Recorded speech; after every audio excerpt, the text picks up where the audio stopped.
Hello à tous et bienvenue pour ce nouveau podcast. Aujourd'hui, je m'étais dit que j'allais ouvrir un énorme tabou qui est la santé mentale.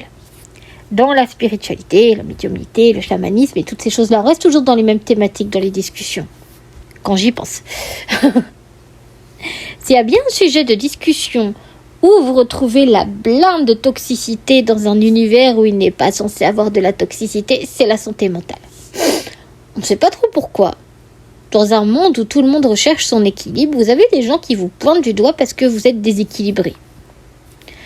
Ils vous pointent du doigt parce que parfois vous êtes triste, parfois vous n'êtes pas bien, parfois vous êtes en colère. Ils ont des espèces de stéréotypes extraordinairement non réalistes de l'être humain pour se considérer au-delà de l'espèce humaine et au-delà de vous-même. Ces gens qui ont des pensées de suprématie. Ils sont persuadés de valoir mieux que les autres et ils sont dans un espèce de délire morbide du sauveur. C'est-à-dire qu'en gros, ils ont cette faculté par la manipulation mentale de vous briser psychologiquement pour ensuite vous tendre une perche et ensuite constamment vous rappeler que vous leur êtes tributaire. « Oh, mais je t'ai aidé, tu dois m'obéir. Oh, comment elle ose me faire du mal, je l'ai aidé un jour. » Quoi que vous dites, quoi que vous fassiez, vous devenez la personne qu'elle a aidée. Bien sûr, les gens n'entendront pas parler du fait qu'elle vous a manipulé, qu'elle vous a brisé, qu'elle vous a pété les jambes.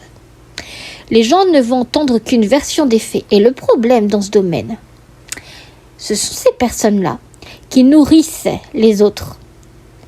Dans un domaine où il n'est pas censé y avoir de toxicité, vous avez de la toxicité. Dans un domaine qui est censé être honnête et intègre, vous avez des requins et des charlatans. Vous allez me dire, évidemment, c'est l'humain qui est comme ça. Et c'est vrai, l'humain est comme ça. Il touche quelque chose de positif pour en faire quelque chose de chaotique. Notre espèce a toujours été comme ça. Elle ne peut pas s'en empêcher. Elle va créer du feu pour avoir chaud. Le lendemain, elle va créer un incendie dans la forêt.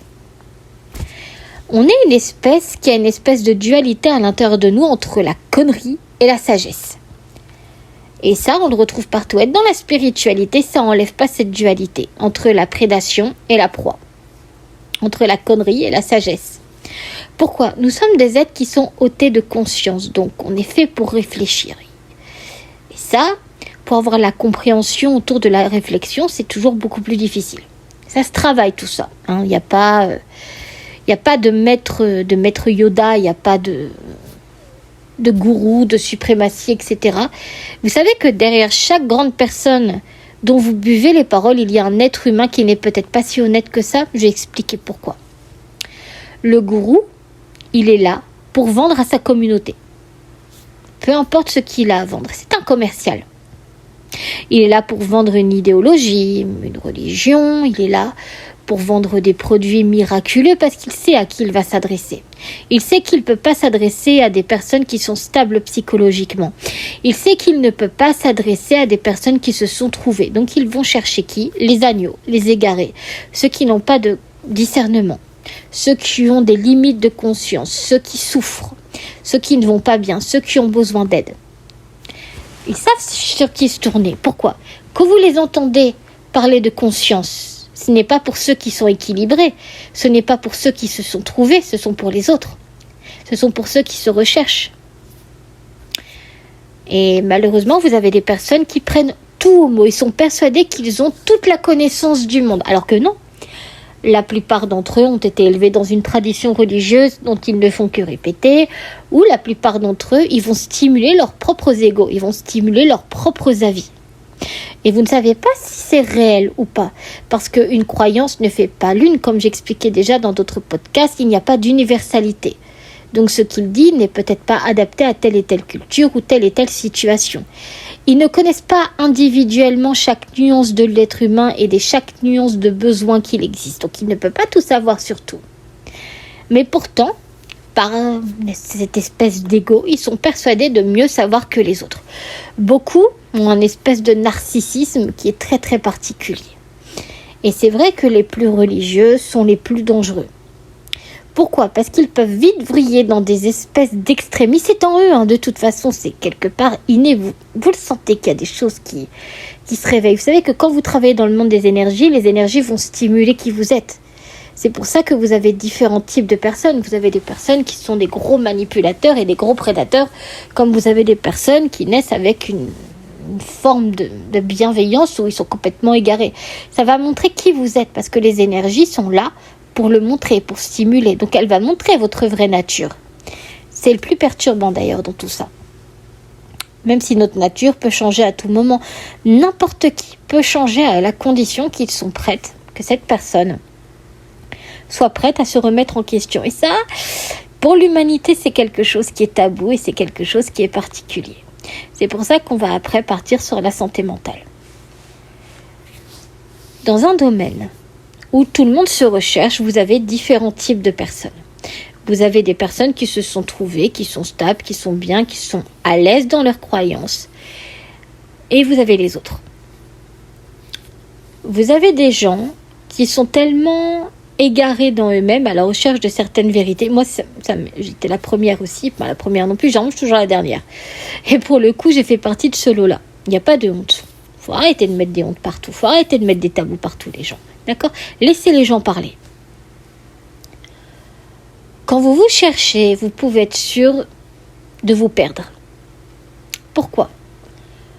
Vous allez tomber sur des gens qui sont comme vous, des gens qui sont égarés. Mais vous avez des personnes qui vont vous égarer davantage. Vous avez des personnes qui vont vous perdre davantage. Vous avez des personnes qui vont remarquer vos faiblesses. Ce sont des prédateurs. Ils vont remarquer quand vous êtes un petit peu trop naïf, un petit peu trop obéissant. Ils vont sentir que vous avez vécu des choses difficiles dans le passé qui se reflètent dans le présent, mais vous l'ignorez. Au lieu de chercher votre guérison pour vous aider à vous accomplir, vous découvrir, vous trouver, ils vont développer cette espèce de sensation du syndrome du sauveur. Oh, elle est brisée, mais je vais sauver son âme, alors que cette personne n'a jamais sauvé la sienne. Là est le plus dangereux. C'est de la manipulation mentale, c'est un jeu de dupes, c'est que de la manipulation, c'est que du mensonge, c'est que de l'emprise. Il n'y a rien de réel dans tout ça. Par contre, la douleur et les conséquences, elles sont bien réelles. Parce qu'il y a un moment donné, ça peut être quelques jours, quelques semaines, quelques mois, parfois des années, vous allez réaliser toute cette emprise, tous ces mensonges, toute cette toxicité. Et c'est là que vous allez vous perdre, parce que vous allez tellement vous briser de l'intérieur que vous allez vous perdre. Et pour retrouver le chemin, ça va être plus difficile. Parce que plus vous vous perdez, plus vous vous éloignez de vous-même. Et après, il faut refaire tout un processus à l'envers pour essayer. Et forcément, derrière, ça va jouer sur la santé mentale. Moi, je me rappelle que quand je suis rentrée dans le New Age, c'est parce que je cherchais à comprendre ma nature, parce qu'il y avait des choses où j'arrivais pas à comprendre. Je suis tombée très rapidement sur les espèces de sauveurs là 2.0. Ceux qui vous disent que vous n'êtes pas. C'est un domaine spirituel, c'est un domaine qui est libre de base. C'est un domaine où on recherche le bien-être. Je le dis plusieurs fois, mais c'est pourtant quelque chose qui est impératif. Tel qu'il est vendu en tout cas. Tu n'es pas ça, tu n'es pas ci, tu n'as pas de don, tu n'as pas machin. Et moi j'ai. Pourquoi on est censé avoir ce genre de discussion dans un domaine où on n'est pas censé tomber sur ce genre de discussion? C'est de l'égocentrisme, c'est du narcissisme. Non seulement c'est des propos de suprémacisme parce que c'est moi, mais il n'y a rien de bénéfique, il n'y a rien de bienveillant, il n'y a rien d'éveillé. Vous savez que tout le monde a des capacités, que ce soit des capacités spirituelles ou non, tout le monde a des talents, tout le monde a des capacités, tout le monde a des rêves, tout le monde a des facilités ou des difficultés, tout le monde. Être dans la spiritualité ne vous rend pas extraordinaire. Ça vous rend pas plus conscient des choses parce que vous en avez beaucoup qui clament être éveillés quand ils sont toujours en train de dormir. Parce que l'éveil, c'est pas tel qu'il est vendu, c'est pas aussi facile. C'est pas parce que vous avez ouvert un bouquin New Age et écouté une discussion de je sais pas qui que vous êtes éveillé. Ça ne fonctionne pas comme ça. Le vrai éveil, c'est la conscience, c'est la sagesse. C'est d'aller rechercher des choses à l'intérieur de vous, des vérités à l'intérieur de vous. C'est de vous échapper de cette espèce de rouage toxique qui est l'illusion pour essayer de vous trouver vous. C'est ça l'éveil, c'est de vous trouver vous. Non pas les autres, c'est pas de suivre le chemin des autres, c'est de suivre votre chemin. Vous avez des personnes qui ont peur d'être seules, vous avez des personnes qui ont peur de suivre leur chemin, alors ils préfèrent perdre leur chemin plutôt que se trouver. Pourquoi? Parce qu'ils vont avoir peur de ce qu'ils vont voir au bout du chemin. Mais le problème étant, c'est que coller les autres, ça ne va pas les aider parce que vous allez prendre l'énergie vitale. Et c'est là que vous avez des vampires. Cette espèce de vampire énergétique. Et émotionnel également, parce que vous avez des gens, c'est des authentiques éponges. On parle tout le temps de l'empathie et d'être une éponge émotionnelle, ça je peux en témoigner. Mais on oublie le côté un peu pernicieux des éponges. C'est qu'elles vont attirer tous les gens qui transpirent des émotions. En fait, il y a juste à caler en fait, avec des petites choses de la vie de tous les jours. Une éponge, elle va éponger quoi ? Elle va empocher quelque chose qui coule. Un liquide, quelque chose comme ça. Les émotions, les pleurs, les rages, les transpirations. Donc c'est une éponge émotionnelle. Donc elle est condamnée quelque part à devoir sans arrêt se purifier émotionnellement, se purifier énergétiquement, passer de l'eau pure sur elle pour être propre. C'est tout bête comme explication. Mais là où je voulais en venir, chaque fois je parlais de la santé mentale, je pars sur autre chose. Il n'y a pas de honte dans ce domaine d'avoir des problèmes de santé mentale. Il n'y a pas de honte. Tout le monde en a. Même les gourous en ont. Tout le monde a des problèmes. À partir du moment où vous n'êtes pas stable, et tout le monde est le cas. Moi, je me rappelle de cette fille dans le New Age qui m'avait fait tout un caca nerveux parce qu'elle était persuadée de pouvoir me sauver. Parce que d'après elle, son guide savait mieux que moi comment me guérir, moi, quand je galérais dans ma propre guérison. Elle disait des choses du style « Ah, mais moi, je sais mieux, tu fais pas les choses correctement. » Vous savez qu'il y a 1 milliard de chemins pour guérir et qu'on passe toujours, quand on cherche vraiment la guérison, on passe par des moments qui sont très douloureux. Donc, la guérison ne sera jamais quelque chose de linéaire et de stable. Non. C'est tout bête. Remettez les choses dans le contexte de la vie réelle. Vous tombez, vous vous faites mal. Vous devez donc vous occuper de votre douleur. Et la douleur, elle fait mal. Si vous n'avez pas mal, c'est qu'il n'y a rien à soigner. C'est logique. C'est que ce soit physique, que ce soit énergétique, que ce soit émotionnel, vous avez quelque chose à vous occuper. Ok ? Et ça prendra du temps. C'est pas aussi facile de mettre un petit sparadrap et de dire tiens, ça y est, c'est guéri. Non, ça ne fonctionne pas comme ça. Il faut le temps de cicatrisation. Parfois, vous pouvez vous reblesser. Parfois, ça peut s'infecter. Parfois, ça va être long. Parfois, ça va être facile. On est tous différents dans la guérison, même dans notre propre corps, dans nos émotions et nos énergies, c'est exactement la même chose. Dans un domaine de la guérison, on n'est pas censé avoir ce genre de découragement, parce que c'est ce que c'est du découragement. Tu ne dois pas avoir confiance en toi pour guérir, mais tu dois avoir confiance en moi, parce que moi, non, du tout. Si vous suivez un chemin qui est vers la guérison et que vous voyez vous-même que ça va, même si vous avez des hauts et des bas comme n'importe quelle personne, n'écoutez pas ceux qui vous disent ça. Pourquoi ? Parce que c'est les premières personnes qui ont réellement besoin d'être sauvées. C'est des personnes qui sont beaucoup parasitées par des mauvais esprits tout en étant persuadées que c'est des bons esprits. Alors attention à ce genre de personnes. À partir du moment où votre guide spirituel vous dit qu'il a la solution à tous les problèmes en outrepassant le libre arbitre d'une personne, c'est que c'est pas un esprit bienveillant. Attention à ça. Un esprit bienveillant connaît le libre arbitre. Il vous enseigne le libre arbitre. Un esprit malveillant ne le respecte pas. C'est facile pour eux quand vous êtes naïf et que vous n'avez pas de discernement et qu'ils vont jouer avec vos insécurités. C'est facile pour eux derrière. C'est pas compliqué. Si vous savez vous faire manipuler par les vivants, ils sauront le faire. C'est pas compliqué du tout. Il y en a beaucoup dans ce domaine, même des guérisseurs, des chamans, des machins et tout le tralala, qui ont des problèmes de santé mentale, mais qui les minimisent. Parfois, on peut vivre avec, parfois, c'est beaucoup plus compliqué, comme n'importe quel être humain. Et ce qui me dégoûte, c'est que même sur les réseaux sociaux, on ne peut pas en parler. À partir du moment où vous en parlez, vous êtes stigmatisé. Vous avez les hététiques et les non-croyants qui viennent vous juger sévèrement. Être spirituel ne veut pas dire d'être inhumain. C'est pareil, même pour les athées, ça ne veut pas dire d'être inhumain. La compassion, c'est universel. En tout cas, quand on veut. Ils vont vous dire, ah là là là là là là, il fait des cérémonies, mais il n'est pas capable d'être heureux, oh là là là là, il peut faire tel et tel machin, il dit qu'il est un guérisseur, mais il fait une dépression, c'est pas cohérent, nanana. C'est chiant, en fait, d'avoir une mentalité de merde pareille. Vous pouvez avoir des charges mentales explosives, même en étant un guérisseur.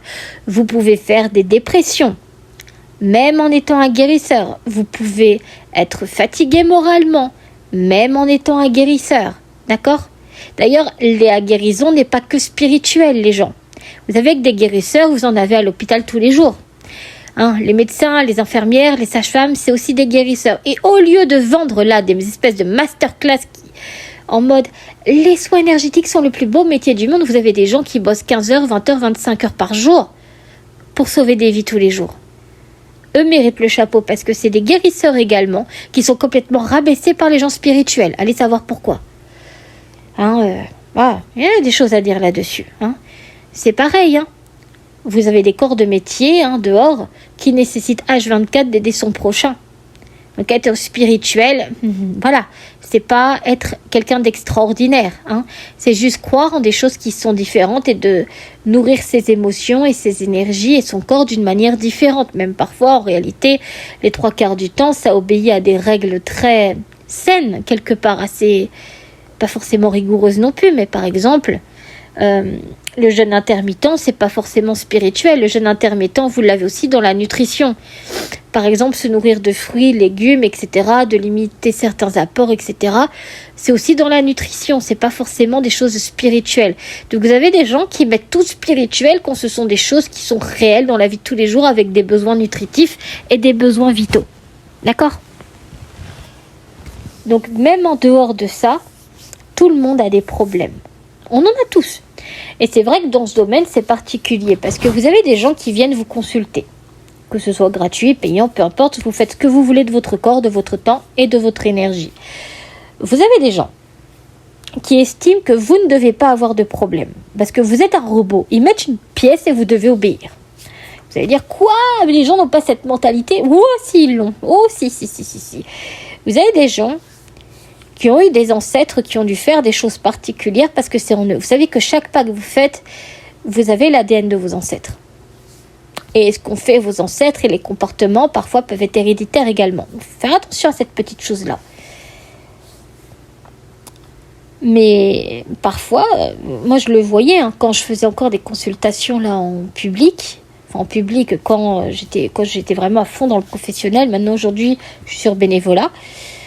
Et vous avez des gens qui vous écrivent à 3h du matin pour vous raconter votre vie et qui ne vous demandent pas, s'il vous plaît, qui ne vous demandent pas votre consentement, qui ne vous demandent pas si vous êtes d'accord.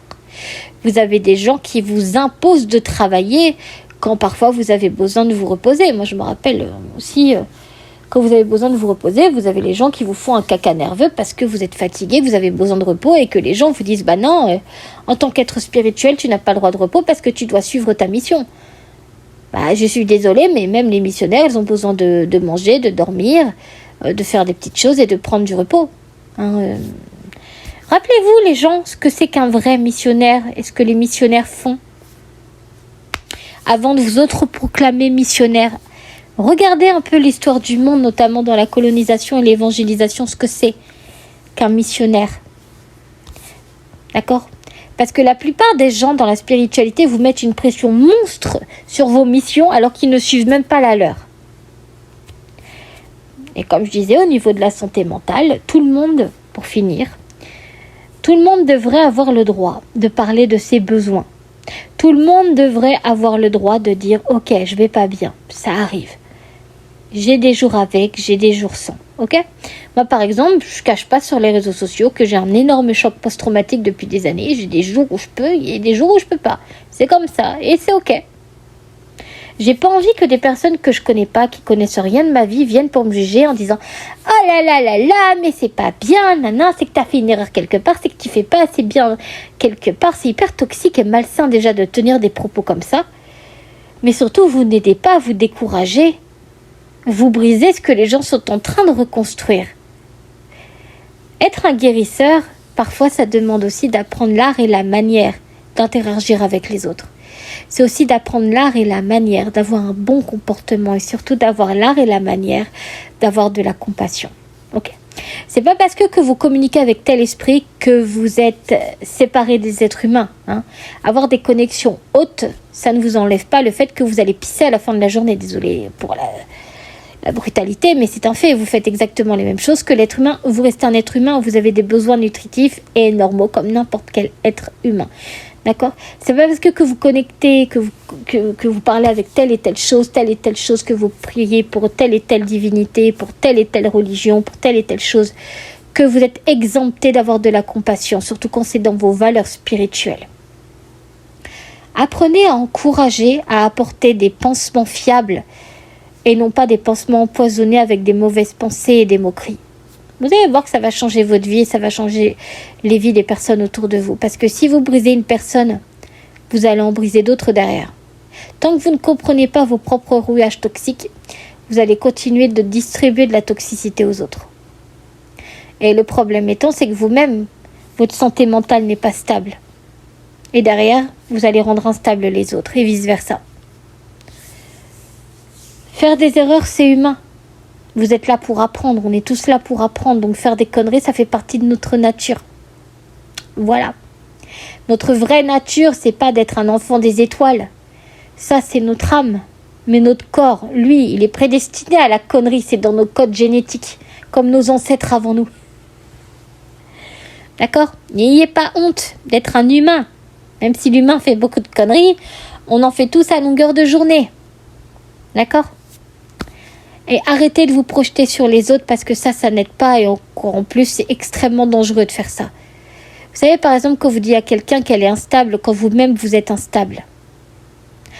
Quand vous-même vous critiquez le physique d'une personne alors que vous-même vous vous détestez. Ou quand vous-même vous claquez vos insécurités sur les autres sans savoir que vous allez réveiller les siennes. Apprenez parfois à tourner votre langue 7 jours dans la bouche et de vous poser la question, ce que je vais dire à la personne, est-ce que c'est fiable, est-ce que c'est bien, est-ce que c'est bienveillant, et surtout posez-vous la question, est-ce que je vais la blesser avec mes mots, quel impact ça va avoir pour elle. Parfois essayez de vous mettre à la place des personnes que vous allez aider ou que vous croyez aider, parce que dans un domaine comme le nôtre, on est tous censés chercher l'équilibre, le bonheur, la tempérance, la compassion et surtout le plus important quand on est un guérisseur, la guérison. Et pour cela, on ne cherche pas à détruire l'autre pour pouvoir le guérir, mais on cherche à lui apporter un remède qui pourra l'aider. L'efficacité, ça commence d'abord par le sérieux et non pas par la toxicité. Bon courage!